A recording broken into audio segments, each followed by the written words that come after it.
जय हिंद प्यारे दोस्तों। तो आज मैं फिर से एक बार पीवाईक्यू में आपका स्वागत है कि मैं केमिस्ट्री का पीवाईक्यू करवा रहा हूं और रेलवे के किसी भी एग्ज़ाम के लिए काफ़ी इम्पोर्टेंट होगा।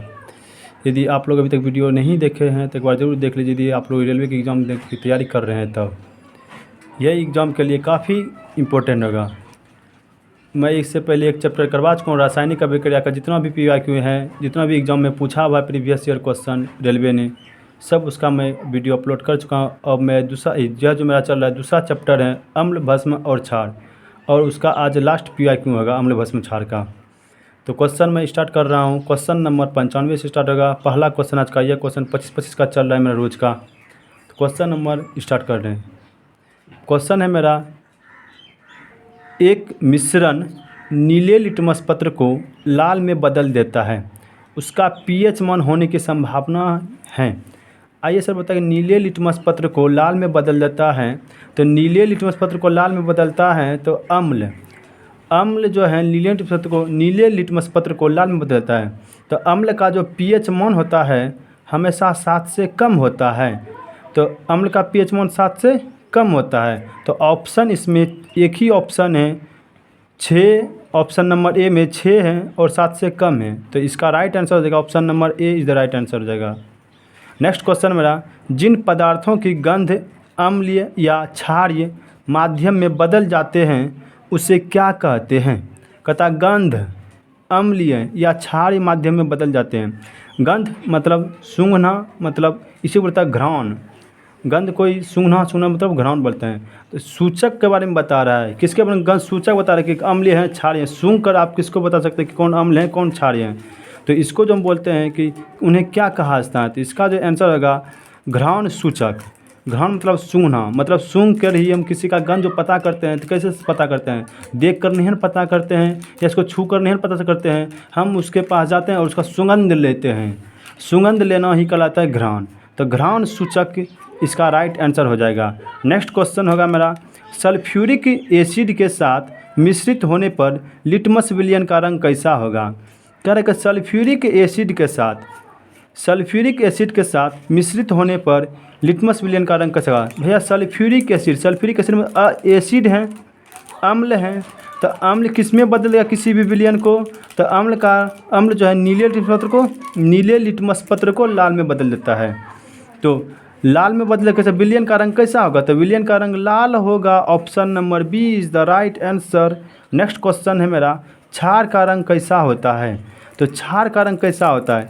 फिनोप्थिलीन के साथ नीला और मिथाइल ऑरेंज के साथ पीला होता है।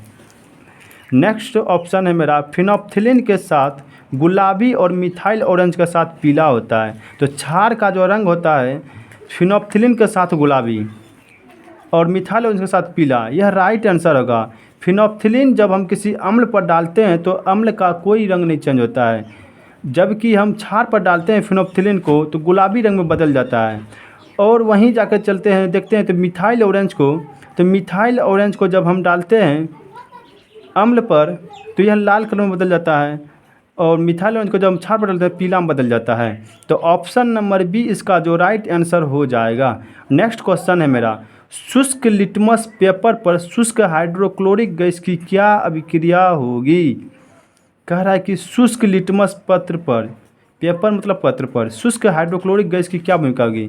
शुष्क मतलब सूखा, और सूखा पर क्या होगा? जब सूखा पर हम कोई भी अम्ल डालेंगे तो देखिए शुष्क मतलब सूखा, और शुष्क हाइड्रोक्लोरिक मतलब सूखे में सूखे डाल रहे हैं तो लिटमस पत्र पर कोई प्रभाव नहीं पड़ेगा भैया। ना तो वह अपना रंग बता पाएगा कि अम्ल है, नीला है या तो लाल है, कोई रंगे नहीं बता पाएगा। सूखा गीला रहेगा तब ना भैया बताएगा कि हाँ कि नीला हो रहा है या पीला हो रहा है या लाल हो रहा है, जो भी रंग है। तो वह गीला रहता तब, यहीं पर शुष्क लिखा कर दूसरा चीज़ लिखा रहता तब उसका आंसर हो सकता था। इस पर क्या कर, शुष्क लिटमस पेपर और पर शुष्क हाइड्रोक्लोरिक गैस की क्या क्रिया होती हैं? तो इसका जो आंसर होगा, किसी पर कोई रंग पर कोई इफेक्ट नहीं पड़ता है, अर्थात नीला अथवा लाल लिटमस पेपर अपना रंग नहीं बदलता है।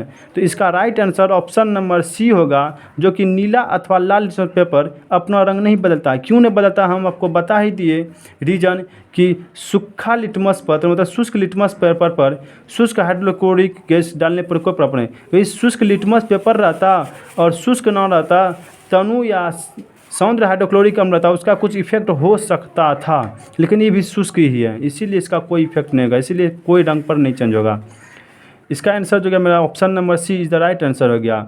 रीजन आप लोग समझ गए उम्मीद करते हैं। नेक्स्ट क्वेश्चन है मेरा, ऐसी कौन सी धातु ऑक्साइड हैं जो अम्लों के साथ साथ क्षारों के साथ भी अभिक्रिया करते हैं? तो आइए हम बताते हैं। जो अम्ल और क्षार दोनों गुण पाया जाता है वह एक ही ऑक्साइड हैं, उसको बोलते हैं द्विधर्मी ऑक्साइड या उभयधर्मी ऑक्साइड। इसी को इंग्लिश में बोलते हैं एम्फोटेरिक ऑक्साइड।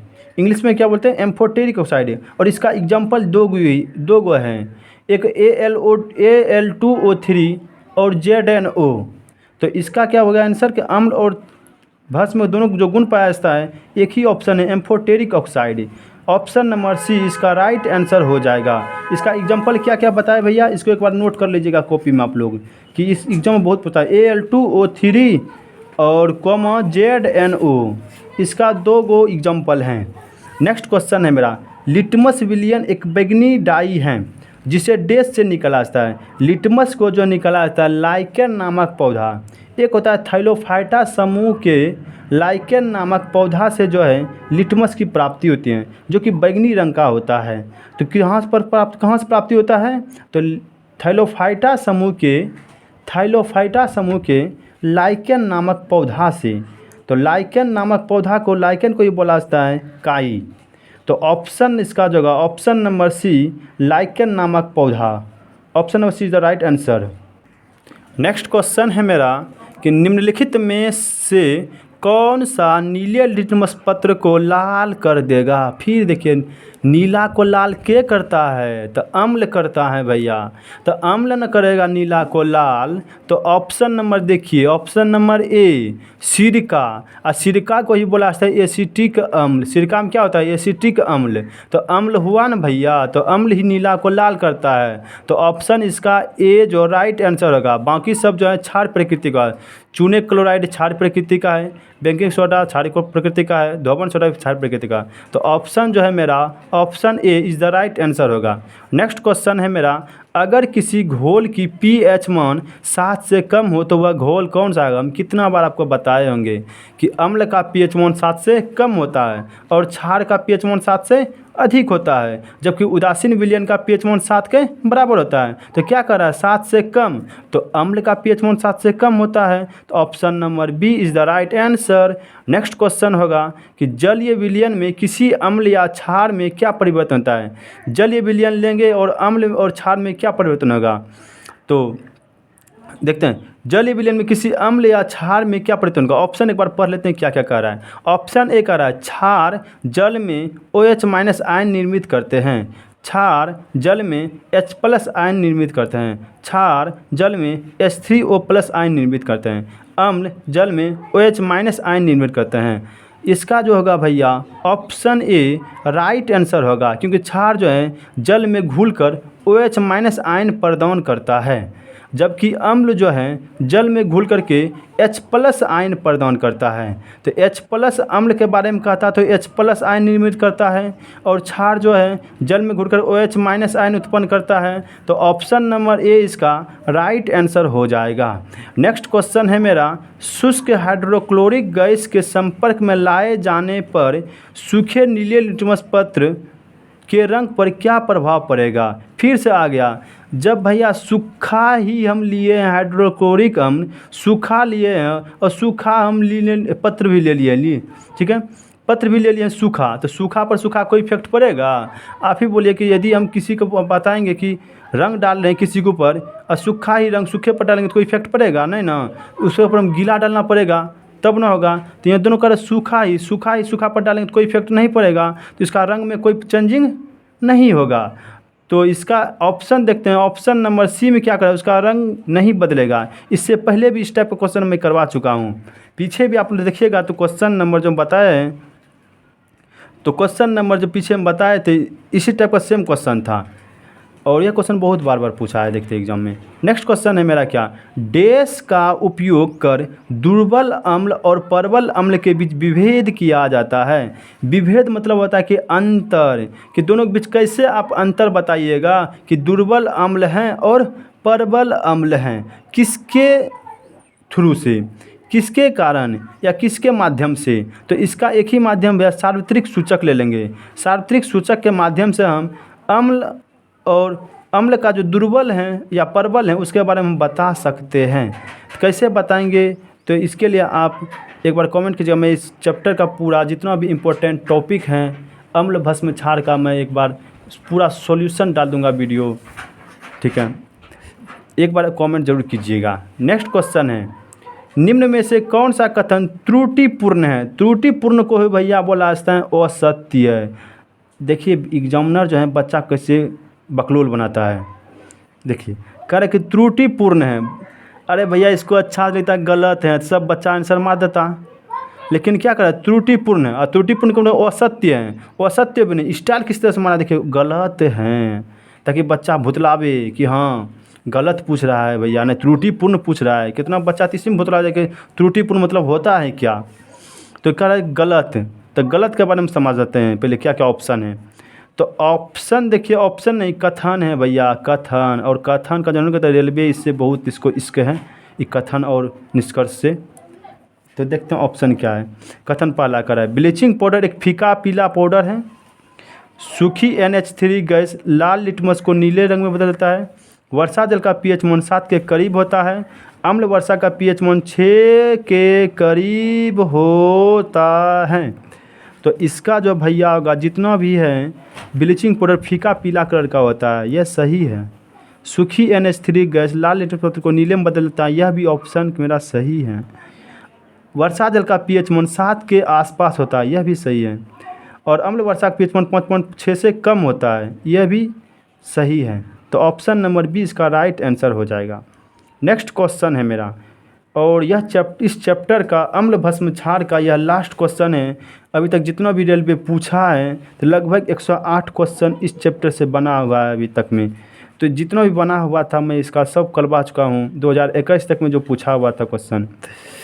तो इस चैप्टर का लास्ट क्वेश्चन है मेरा क्या, चीनी लवण का रासायनिक नाम क्या है जिसका उपयोग हम किसी चीनी व्यंजन तैयार करने के लिए करते हैं? का चीनी का लवण का रासायनिक नाम, चीनी का C12H22O11 चीनी का सूत्र होता है भैया, ठीक है? C12H22O11 चीनी का सूत्र होता है। और इसको जो बोलते हैं चीनी व्यंजन के तैयार करने में उपयोग का है इसका, जिसका उपयोग चीनी व्यंजन को तैयार करने में करते हैं। तो इसका उपयोग जो करते हैं मोनोसोडियम ग्लूटामेट का उपयोग करते हैं चीनी व्यंजन के रूप में। चीनी व्यंजन को मोनोसोडियम ग्लूटामेट करते हैं। तो अब मेरा चैप्टर ख़त्म हो गया है अम्ल भस्म क्षार। अब मैं नेक्स्ट चैप्टर की ओर आप लोग को लेके जा रहा हूँ। नेक्स्ट चैप्टर है मेरा धातुएं एवं धात्विक यौगिक, अर्थात धातु और धातु से बने यौगिक के बारे में अभी तक जितना भी रेलवे ने क्वेश्चन पूछा है तो उसी के बारे में अब मैं उसी का टॉपिक लिया हूँ। अब नेक्स्ट टॉपिक जो मेरा, और उसी का मैं PYQ करवाने जा रहा हूँ। अब तो क्या सा टॉपिक है, धातुएं एवं धात्विक यौगिक एवं उनके अनुप्रयोग, अर्थात उसका उपयोग क्या है, क्या क्या कहाँ कहाँ उपयोग होता है। तो उसी का मैं क्वेश्चन करवाने जा रहा हूँ। मैं उसका क्वेश्चन मेरा फर्स्ट क्वेश्चन है मेरा क्या, कि देखिए क्या क्वेश्चन है। जब सोडियम क्लोराइड के जलीय नमकीन घोल के बीच से बिजली पारित की जाती है तो निम्न में से किस रूप में विघटित हो जाती हैं? आइए सर हम इसको एक पेज के माध्यम से आपको बताते हैं। कह रहा है कि सोडियम क्लोराइड का सूत्र होता है NaCl। इसमें क्या दे रहे हैं, H2O। जब H2O भैया हम दे रहे हैं इससे, और इसमें करंट प्रवाहित कर रहे हैं, अर्थात विद्युत धारा हम दे रहे हैं। जब विद्युत धारा देंगे इसमें तो भाई टूटेगा, तो टूटेगा तो क्या बनेगा, NaOH बन जाएगा, साथ में H2 बन जाएगा और Cl2 गैस दे देगा उत्पाद के रूप में। उत्पाद के रूप में क्या कर देगा, NaOH, H2 और Cl2 गैस दे देगा, हाइड्रोजन गैस और क्लोराइड देगा। तो इसको संतुलित करेंगे तो 2NaCl। तो करके विद्युत धारा देने पर क्या प्रभाव पड़ेगा, तो विद्युत धारा देने पर यही मेरा उत्पाद के रूप में बनता है भैया। इसको जब रिएक्शन करते हैं तो देखते हैं ऑप्शन में कहीं है क्या, ऑप्शन में कहीं तो होगा जरूर, देखते हैं। तो उत्पाद के रूप में कहते हैं किस रूप में विघटित है, विघटित मतलब उत्पाद के रूप में क्या क्या बनता है।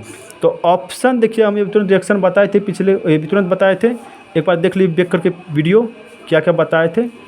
और देखिए ऑप्शन एक ही में पहला ऑप्शन है मेरा NaOH plus H2 plus Cl2। तो इसका जो आंसर हो गया मेरा option number A is the right answer. कैसे हुआ तो आपको बता ही दिए। और इसके बारे में डिटेल से जानना है तो आप ज़रूर कमेंट कीजिए, और इसके बाद इसके बारे में हम चैप्टर ही पढ़ा देंगे आपको, रिएक्शन पूरा कैसे कौन सा रिएक्शन होता है। तो नेक्स्ट क्वेश्चन मेरा, कार्बन के उपयोग द्वारा अपचयन करके निम्न धातुओं में से किसको प्राप्त नहीं किया जा सकता है। कहता है कार्बन के द्वारा अपचयन करना है भैया, अपचयन करके निम्न धातुओं में से किसको प्राप्त नहीं कर सकते हैं। तो हम जो प्राप्त नहीं कर सकते हैं तो सोडियम धातु को प्राप्त नहीं कर सकते, क्योंकि सोडियम धातु सबसे अत्यधिक क्रियाशील धातु है, ठीक है, इसलिए। अब नेक्स्ट क्वेश्चन है मेरा कि क्या बेकिंग सोडा रासायनिक रूप से बेकिंग पाउडर से अलग होता है। हाँ भैया यह तो होता है भैया, बिल्कुल अलग है। कैसे देखिए बताते हैं। बेकिंग सोडा रासायनिक रूप से बेकिंग पाउडर से अलग होता है। हाँ होता है। क्यों? कि बेकिंग सोडा सोडियम बाइकार्बोनेट है, जबकि बेकिंग पाउडर सोडियम बाइकार्बोनेट और टार्टरिक अम्ल का मिश्रण है। यह बात सही है भैया। क्यों सही है?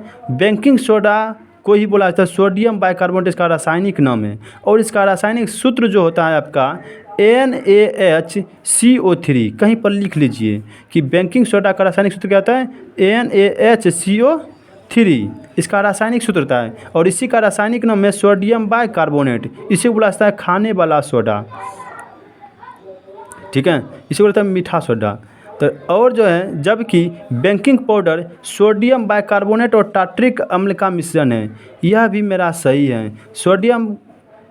सोडियम बाइकार्बोनेट और टार्टरिक अम्ल को मिलाने पर ही जो है कोई भी चीज़, जैसे पूरी हुआ, कोई भी चीज़ पकवान सब जितना भी है सब फूल जाता है, मुलायम जो होता है, उसमें टार्टरिक अम्ल की उपस्थिति के कारण ही ऐसा होता है। तो बेकिंग पाउडर में टार्टरिक अम्ल का मिश्रण होता है, जबकि बेकिंग सोडा में सोडियम बाइकार्बोनेट सिर्फ रहता है। तो ऑप्शन मेरा ए इसका राइट आंसर हो गया। आप लोग उम्मीद करते हैं समझ गए होंगे। नेक्स्ट क्वेश्चन है मेरा, सोडियम कार्बोनेट का सामान्य नाम क्या होता है। आइए हम बताते हैं सोडियम कार्बोनेट किसको कहते हैं। सोडियम कार्बोनेट का सूत्र होता है Na2CO3। इसी को बोला जाता है Na2CO3, और Na2CO3 इसी को बोलता है सोडियम कार्बोनेट, इसका रासायनिक नाम होता है। इसी में यदि हम 10 H2O लगा देंगे तो बन जाएगा धोवन सोडा, धोने वाला सोडा का सूत्र हो गया Na2CO3 × 10 H2O, और इसी को बोलते हैं। तब इसका जो रासायनिक नाम हो जाएगा सोडियम कार्बोनेट, 10 को बोला जाता है डेका, और H2O बोलता है हाइड्रेट। तो क्या बोलते हैं इसका रासायनिक नाम, सोडियम कार्बोनेट डेका हाइड्रेट, तो इसका नाम हो जाएगा। तो देखिए ऑप्शन क्या है, क्या सोडियम कार्बोनेट का रासायनिक नाम क्या होता है, तो धोवन सोडा होता है। खाने वाला सोडा का सूत्र जो होता है NaHCO3 होता है। ब्लीचिंग पाउडर का सूत्र होता है CaOCl2, साधारण नमक का NaCl। तो इसका राइट आंसर हो गया धोवन soda, option number B right answer. Next question मेरा, निम्नलिखित में से किसके घनत्व और क्वथनांक दोनों भिन्न हैं। दोनों भिन्न होते हैं। निम्नलिखित में से किसके घनत्व और क्वथनांक दोनों भिन्न होते हैं। ऑप्शन देखिए क्या क्या है। पहला है कॉपर, दूसरा है सोडियम, तीसरा है Au, और चौथा है Fe। तो इसका जो भिन्न घनत्व और क्वथनांक दोनों भिन्न होता है, किसका भैया, सोडियम का, Na इसका राइट आंसर हो जाएगा। नेक्स्ट क्वेश्चन मेरा, जलाने पर निम्न उक्त में से कौन सी धातु ज्वाला को पीला रंग प्रदान करती हैं। कहता है ज्वाला को पीला रंग प्रदान करती हैं। तो पीला रंग जो प्रदान करती हैं, सोडियम धातु को जब जलाते हैं तो वह पीला रंग का प्रदान करने लगती हैं। तो ऑप्शन नंबर ए इसका राइट आंसर हो जाएगा। नेक्स्ट क्वेश्चन मेरा, सोडियम कार्बोनेट का रासायनिक सूत्र होता है। तो सोडियम कार्बोनेट का भी तुरंत बताए थे सूत्र क्या होता है, सोडियम, देखिए सोडियम कार्बोनेट, सोडियम मतलब इसका सूत्र होता है Na2, और कार्बोनेट को बोलते हैं CO3। कहीं ऑप्शन में है क्या Na2CO3, तो option number B, option number D जो है इसका राइट आंसर होगा Na2CO3, क्योंकि सोडियम कार्बोनेट का रासायनिक सूत्र ये था। क्लियर है। और इसका रासायनिक नाम क्या होता है, सोडियम बाइकार्बोनेट, इसी को होता है खाने वाला सोडा। क्लियर। नेक्स्ट क्वेश्चन है मेरा कि निम्नलिखित में से कौन से यौगिकों में क्रिस्टलीकरण का पानी नहीं है। क्रिस्टलीकरण का पानी नहीं है। आइए सर क्रिस्टलीकरण कैसे होता है। कहता है लवण के इकाई सूत्र में उपस्थित जल के निश्चित अणुओं की संख्या को क्रिस्टलीकरण कहते हैं। हंस कहिए उतना सब हंस कहिए, उतना उससे मतलब नहीं, क्या कर रहा है क्वेश्चन हंस कहिए। क्रिस्टलीकरण मतलब जल जिसमें रहना चाहिए। आइए देखते हैं जल वाला क्या, जल है क्या। ऑप्शन मेरा पहला है बेकिंग सोडा। बेकिंग सोडा का सूत्र जो होता है, आइए हम इसको एक पेज के माध्यम से बताते हैं आपको। बेकिंग सोडा का सूत्र होता है NaHCO3 और दूसरा है जिप्सम। जिप्सम का सूत्र है CaSO4 × 2H2O और तीसरा है वॉशिंग सोडा Na2CO3 × 10H2O और चौथा है मेरा कॉपर सल्फेट CuSO4 × 7H2O। आइए सर देखते हैं, सब में जल लगा है ना, सब में H2O है ना, सब में H2O है, अर्थात करेक्ट किस में H2O नहीं है, क्रिस्टलीकरण का पानी नहीं है। तो NaHCO3 देखिए इसमें कहीं H2O लगा है नहीं ना, तो जब इसमें कहीं H2O नहीं लगा है तो बेकिंग सोडा इसका राइट आंसर हो जाएगा। Option number is the right answer. Next question देखिए क्या है, निम्न में से प्रति अम्ल के संघटक के रूप में किसका प्रयोग करते हैं। कहता प्रति अम्ल के रूप में, तो प्रति अम्ल के रूप में जो हम उपयोग करते हैं सोडियम हाइड्रोजन कार्बोनेट, इसी को बोला जाता है NaHCO3, इसी को बोला जाता है बेकिंग सोडा। ठीक है, तो बेकिंग सोडा का उपयोग करते हैं प्रति अम्ल के रूप में। तो इसी का हम फार्मूला बता दें, सोडियम हाइड्रोजन कार्बोनेट का फार्मूला NaHCO3 होता है इसका, जबकि हिंदी नाम क्या होता है इसको, बेकिंग सोडा। इसी को बोलता है सोडियम बाय कार्बोनेट। तो इसका option number C is the right answer हो जाएगा। उम्मीद करते हैं आप लोग समझ रहे होंगे। ठीक है, नेक्स्ट क्वेश्चन है मेरा, प्रकृति में निम्न तत्वों में से कौन सा तत्व कभी भी मुक्त तत्व के रूप में नहीं पाया जाता है। तो मुक्त तत्व के रूप में जो नहीं पाया जाता है, सोडियम जो है कभी भी मुक्त तत्व के रूप में नहीं पाया जाता है। हम इसका वीडियो एक बनाएंगे, ज़रूर आप लोग कमेंट कीजिएगा कि कौन तत्व प्राकृतिक में पाया जाता है, कौन सा नहीं पाया जाता मुक्त रूप से। तो केमिस्ट्री का वीडियो हम जब डालेंगे उसमें आपका कॉन्सेप्ट क्लियर हो जाएगा। जब हम केमिस्ट्री पढ़ाने स्टार्ट कर देंगे तो आप लोग जरूर केमिस्ट्री से स्टार्ट कीजिए, हम करवा देंगे। नेक्स्ट क्वेश्चन और आज का लास्ट क्वेश्चन है। यह क्वेश्चन मेरा 25-25 का चल रहा है और रोज़ मैं करवा रहा हूँ 25-25 क्वेश्चन। यदि अभी आप लोग वीडियो पीछे वाला नहीं देखें तो एक बार ज़रूर वीडियो देख लीजिए, क्योंकि यह जो है रेलवे के किसी भी एग्ज़ाम के लिए, आप किसी का भी तैयारी कर रहे हैं रेलवे विभाग में, चाहे RPF, ALP, technician, group D कुछ भी कर रहे हैं, तो उसके लिए यह क्वेश्चन काफ़ी इम्पोर्टेंट होगा, काफ़ी महत्वपूर्ण होगा। ठीक है, काफ़ी लाभदायक होगा। तो यदि आप लोग नहीं किए तो एक बार ज़रूर कर लीजिए। ठीक है, लेकिन फिर बाद में पछताइएगा ना, क्या कि बाद पछतात होत का जब चुभ गई चिड़िया खेत, तो बाद पछताने से कुछ नहीं होगा। इसीलिए आप एक बार ज़रूर देख लीजिएगा वीडियो सब। और आज का लास्ट क्वेश्चन मैं करवाने जा रहा हूँ, कास्टिक सोडा का रासायनिक नाम क्या है। तो कास्टिक सोडा का रासायनिक नाम जो होता है sodium hydra oxide. Caustic soda का रासायनिक नाम सोडियम हाइड्रा ऑक्साइड, इसका जो फार्मूला लिखेंगे NaOH होता है। ठीक है, उम्मीद करते हैं आप लोग वीडियो समझ रहे होंगे। नहीं समझ रहे तो आप ज़रूर एक बार कमेंट कीजिए, सर हम क्वेश्चन का आप नंबर लिख के बोलिए, सर इतना नंबर क्वेश्चन आप हम नहीं समझे हैं, इसको एक बार फिर से बता दीजिए, मैं बता दूंगा ज़रूर, आपका कमेंट का मैं सोल्यूशन कर दूंगा। तो यह था मेरा आज का 25 क्वेश्चन। यदि आप लोग को अच्छा लग रहा है तो ज़रूर एक बार कमेंट और सब्सक्राइब ज़रूर कर लीजिएगा, और क्वेश्चन को जितना आप वीडियो फैला दीजिएगा फैला दीजिए, क्योंकि किसी का भलाई करने से भलाई होता है। ठीक है, इसीलिए तो यह था 25 क्वेश्चन। तो इसी के साथ आज के सेट को मैं समाप्त कर रहा हूँ। जय हिंद।